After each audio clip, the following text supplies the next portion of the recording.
Ты обходишь меня стороной, словно ларек с мороженым лютой зимой. Наш термометр от холода треснул, и вот ядовитая ртуть прямо на пол течет.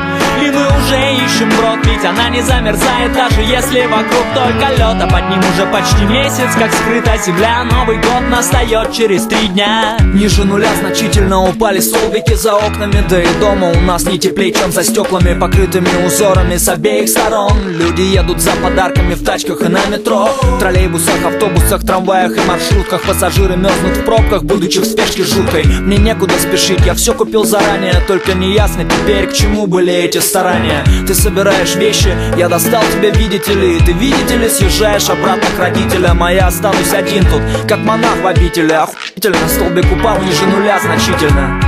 Ты обходишь меня стороной, словно ларек с мороженым лютой зимой. Наш термометр от холода треснул, и вот ядовитая ртуть прямо на пол течет.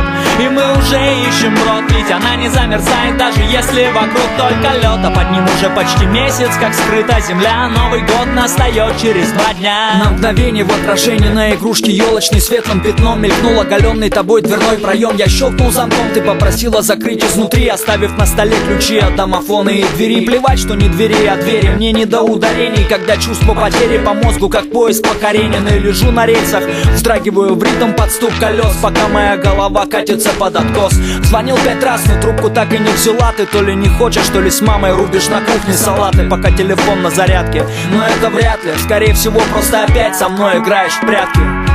Ты обходишь меня стороной, словно ларек с мороженым лютой зимой. Наш термометр от холода треснул, и вот ядовитая ртуть прямо на пол течет.